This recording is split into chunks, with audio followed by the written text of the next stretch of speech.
নাহিদ ইসলাম এবং মাহফুজ আলম ওনারা জুলাই আন্দোলনের সহযোদ্ধা। তো মাহফুজ আলমের প্রতি যখন কোনো আক্রমণ ঘটে, খুব স্বাভাবিক নাহিদ ইসলাম আবেগ আপ্লুত হবেন। উনি এটাকে আমরা ওনার আবেগ ইমোশনাল আউটবাস্ট হিসেবেই দেখতে চাই এবং ওনাকে আশ্বস্ত করতে চাই যে আমরা যে মাহফুজ আলম সরকারের একজন উপদেষ্টা, জুলাই আন্দোলনের অন্যতম নেতা তো অবশ্যই, পাশাপাশি সরকারের একজন উপদেষ্টা এবং তাকে প্রোটেক্ট করা সরকারের দায়িত্ব এবং এই দায়িত্ব পালনে সরকার যথেষ্ট সচেতন আছে। নিউ ইয়র্কে যখন ওনার উপর হামলার চেষ্টা করা হলো, আমাদের কনসুলেট থেকে এ বিষয়ে পদক্ষেপ নেওয়া হয়েছে। আপনার নিউ ইয়র্ক পুলিশের সাথে যোগাযোগ করা হয়েছে। ভিয়েনা কনভেনশন অনুযায়ী বাংলাদেশ কনসুলেট সেটার যে প্রোটেকশন, সেটা যে স্বাগতিক রাষ্ট্র মার্কিন যুক্তরাষ্ট্র তারা দিতে বাধ্য, সেটা তাদেরকে জানানো হয়েছে, যেহেতু বাংলাদেশ কনসুলেটও আক্রান্ত হয়েছে একই সাথে। এ বিষয়ে আইনি পদক্ষেপ নেওয়া হয়েছে আমাদের পক্ষ থেকে, সরকারের পক্ষ থেকে। এবং আপনি আমাদের প্রেস সচিব ঘটনার পরপরই এই ঘটনার নিন্দা জানিয়ে ওনার যে ভেরিফাইড ফেসবুক পেজ, সেখানে উনি একটা বক্তব্য রেখেছেন। এবং আজকেও আপনার যখন উনি গতকালকে আক্রান্ত হয়েছেন, আবার আক্রান্ত হয়েছেন বলতে আমরা দেখেছি যে কিছু লোক ওনাকে উগ্র ভাষায় গালিগালাজ করেছে। তো আজকেও সরকারের পক্ষ থেকে নিন্দা জানানো হয়েছে এবং আজকের ঘটনাতেও বাংলাদেশ হাইকমিশন যুক্তরাজ্যের যদি আইনি পদক্ষেপ নেওয়ার সুযোগ থাকে অবশ্যই নেবে। যেহেতু মাহফুজ আলম একই সাথে জুলাই যোদ্ধা এবং সরকারের উপদেষ্টা, তার প্রতি সরকারের দায়িত্ব অনেক এবং সরকার সেই দায়িত্ব পালনে সচেতন। আমরা ওনাকে আশ্বস্ত করতে চাই যে এই ঘটনার জন্য যা যা উপযুক্ত পদক্ষেপ নেওয়া প্রয়োজন সরকার সবগুলোই নেবে। আচ্ছা, আমি একটু যুক্ত করে নিতে চাই ব্যারিস্টার তাজউদ্দিন শাহ, সিনিয়র আইনজীবী, সুপ্রিম কোর্ট, যুক্তরাজ্য। ব্যারিস্টার শাহ, আপনাকে স্বাগত জানাচ্ছি একাত্তর জার্নালে। আমরা আলোচনা করছিলাম উপদেষ্টা মাহফুজ আলমের উপরে যুক্তরাজ্যে এক ধরনের আক্রমণ হয়েছে লন্ডনে।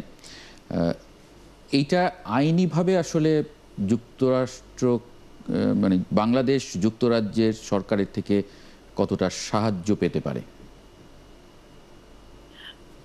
দেখেন, যেহেতু ইনসিডেন্টটা ইউনাইটেড কিংডমে হয়েছে, এখানে প্রচলিত আইনে পুলিশ ব্যবস্থা নিতে পারে। এখন যেহেতু উনি একটা বাংলাদেশের একজন হাই প্রোফাইল মানুষ এবং এটা খুব দুঃখজনক, এরকম ইনসিডেন্ট হওয়া উচিত না। এটা আমরা দেশের জন্য খুবই খারাপ।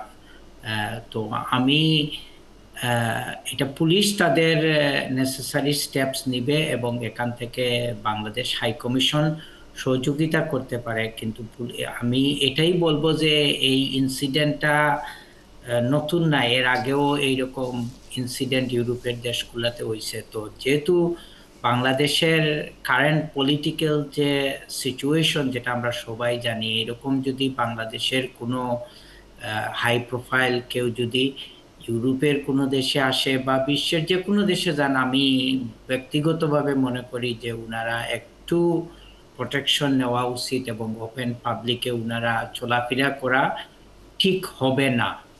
তো আমি, যেহেতু পুলিশ ইনভলভ ছিল, ওরা জানে যে কারা উনার উপর একজন নাগরিক, আমার দেশের নাগরিক, অন্য জায়গায় আমি ধরে নিলাম তিনি হাই প্রোফাইল নন, কিন্তু একজন নাগরিক অন্য আরেকটা দেশে যাবেন, তিনি স্বাধীনভাবে ঘুরবেন ফিরবেন, সেটাই তো স্বাভাবিক।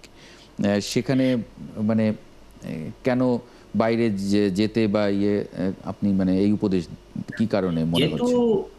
বাংলাদেশের বাইরে মনে করেন ইউকেতে সবচেয়ে বড় হাব হচ্ছে গিয়ে বাংলাদেশি মানুষের। এখন এখানে অনেক পলিটিক্যাল অ্যাক্টিভিটিস হয় বাংলাদেশের, সব সেই জায়গা থেকে মেম্বার্স আছে এবং এটা আপনারা ভালোভাবেই জানেন। এবং আপনারা জানেন যে অগাস্টের পরে যে ইউনাইটেড কিংডমে মানে আউটগোয়িং আওয়ামী লীগ পার্টির ওদের একটা বিরাট একটা হাব আছে, যার কারণেই আমি মনে করব এইসব কারণে ওনারা আচ্ছা, প্রিকশনটা এই নেওয়া উচিত। একটা খবর একটু আমার চোখে পড়েছে, এটা নিয়ে একটু যদি আলোচনা করি, মানে আমি প্রশ্ন যদি কোনো থাকে আবুল কালাম আজাদ মজুমদার এবং শফিকুল ইসলাম, আপনারাও এই আলোচনায় মানে ঢুকতে পারেন প্রশ্ন বা মন্তব্য নিয়ে। যুক্তরাজ্য সরকার অ্যাসাইলাম প্রার্থীদের আপিল প্রক্রিয়ায় বড় ধরনের পরিবর্তনের ঘোষণা দিয়েছে।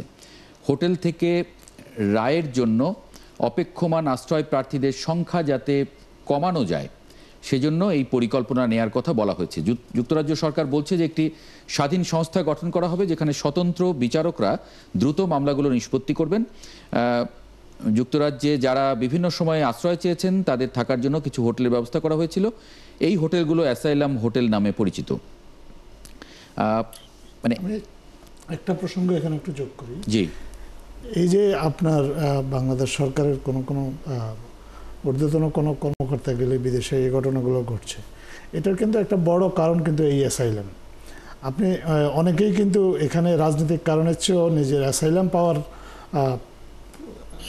সম্ভাবনাটাকে আরও বাড়িয়ে তোলার জন্য সেখানে গিয়ে কিছু চিৎকার চেঁচামেচি করেন, এবং যাতে স্থানীয় কর্তৃপক্ষকে তারা দেখাতে পারেন যে বাংলাদেশের যারা সরকারি কর্মকর্তা আছে তাদের সাথে আমাদের মতবিরোধ আছে, আমরা বাংলাদেশে ফেরত গেলে আমরা এই ঘটনার প্রতিক্রিয়ার সম্মুখীন হতে পারি, এবং সো আমাদের রাজনৈতিক আশ্রয়টা বিবেচনা করা হোক। এই যে এখানে যারা যায় এরা যে সবাই খুব রাজনৈতিকভাবে উদ্বুদ্ধ হয়ে তাদের পলিটিক্যাল স্কোরটা সেটেল করার জন্য ওখানে যায়, বিষয়টা এরকম না। এখানে অনেকেই আছে যে আসলে তাদের রাজনৈতিক আশ্রয়ের সম্ভাবনাটাকে বাড়িয়ে তোলার জন্যও কিন্তু কেউ কেউ এই বাংলাদেশ থেকে এই উপদেষ্টা বা ঊর্ধ্বতন কর্মকর্তা গেলে একটু আশেপাশে চিৎকার চেঁচামেচি করে নিজের উপস্থিতিটা জানান দেওয়ার চেষ্টা করে স্থানীয় কর্তৃপক্ষের কাছে। জি, ব্যারিস্টার তাজউদ্দিন শাহ, আমি একটু যোগ করতে চাই। জি প্লিজ। শফিকুল ইসলাম, জি। যে আপনাকে ধন্যবাদ। আমার কাছে মনে হয় যে এই যে এই ঘটনাটা উপদেষ্টা মাহবুব আলমের উপর যে হামলার চেষ্টা, সেটা আসলে আমাদের ভাবমূর্তি নষ্ট হচ্ছে এবং বাংলাদেশ সম্পর্কে ব্রিটিশ সরকার এবং জনগণের একটা নেতিবাচক ধারণা তৈরি করছে।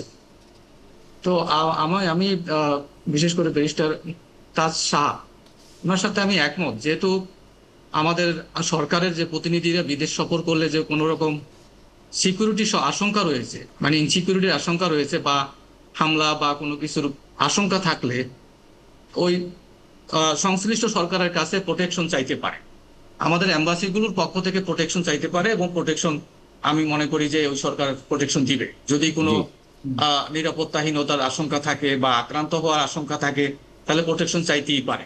সেটা আসলে আমাদের এম্বাসিগুলো, আমাদের যে এম্বাসি আছে, হাই কমিশন আছে, তারা আগে থেকেই আবেদন করে ব্যবস্থা করতে পারে। এটা করা উচিত, যেহেতু বিদেশে বিভিন্ন দেশেই এখন আওয়ামী লীগের নেতা কর্মীরা রয়েছে।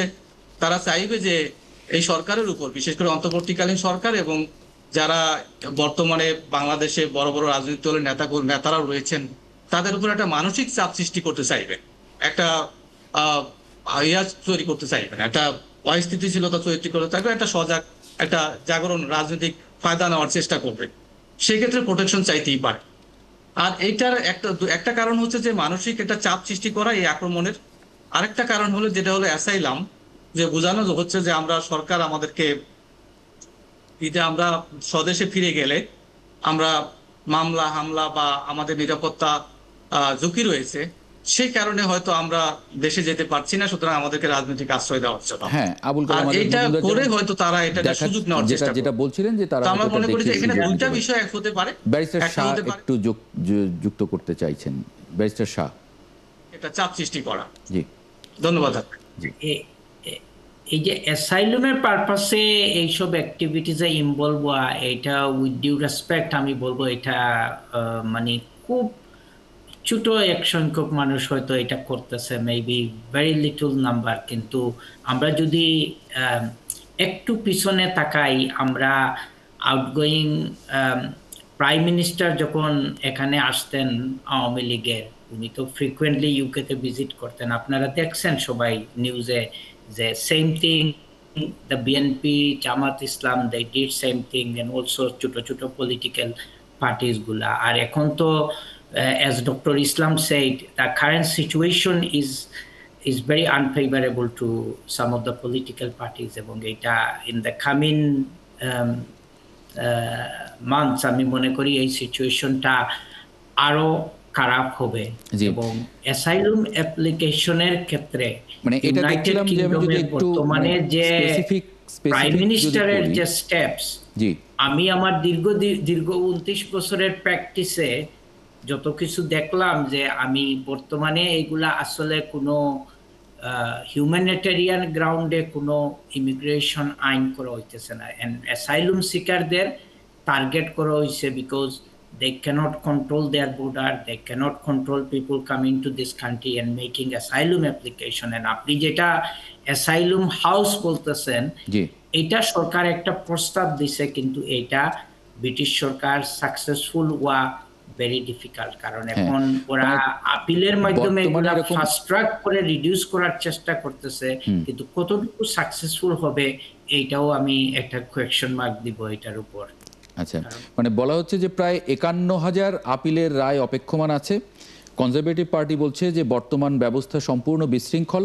অপরদিকে রিফর্ম ইউকে বলেছে যারা অবৈধ বা অনিয়মিত পথে এসেছে তাদের গণহারে বহিষ্কার করতে হবে। মানে পরিস্থিতি কি, এই যারা অ্যাসাইলামের অপেক্ষায় আছেন বা এই যে 51,000 এর মধ্যে বাংলাদেশিরা মানে কি সংখ্যক আছেন? বা ওয়েল, বাংলাদেশিরা আপনারা জানেন যে huge number of Bangladeshi young generation they migrated under care visa, work permit, student visa, এবং গ্রেট মেজরিটি কিন্তু কাজ পায় নাই, এখানে লেখাপড়া কন্টিনিউ করতে পারে নাই। So some of the people এখন due to the change of government in Bangladesh অনেকে অ্যাসাইলুম অ্যাপ্লিকেশন করতেছে, it is not safe for me to go back. এবং আমরা তো জানি যে বাংলাদেশে স্টুডেন্টরা ডাইরেক্টলি ওর ইনডাইরেক্টলি সবাই কিন্তু পলিটিক্যাল অ্যাক্টিভিটিসে ইনভলভ থাকে, এবং এই বেসিসে ওরা অ্যাসাইলুম অ্যাপ্লিকেশন করতেছে। এবং ইয়েস, অথরিটি মনে করতেছে বাংলাদেশ থেকে একটা huge number of asylum application currently submit করা হইতেছে, কিন্তু also at the same time তাদের যে মেইন প্রবলেমটা যেটা হচ্ছে কি, তারা তাদের বর্ডার কন্ট্রোল করতে পারতেছে না। রাতের অন্ধকারে দেখা গেছে ডিঙ্গি নৌকা করে, ছোট নৌকা করে অন এভারেজ 1200-1300 মানুষ এখানে পাড়ি দেয় প্রত্যেক দিন। এবং ইউরোপের বর্ডারগুলা, স্পেশালি ফ্রান্সের বর্ডারটা যদি আমরা দেখি, এটা খুব খুব রিল্যাক্সড, এবং এই কারণে মানুষগুলা আসতে পারতেছে। এবং সরকার কি করবে, in my opinion they do not know. এবং আপনি যেগুলা বলছেন এগুলা জাস্ট পলিটিক্যাল প্রপোজাল, যে আমরা এই টাফ মেজারগুলা নিব, কিন্তু কতটুকু সাকসেসফুল হবে is yet two be seen. এবং যেটা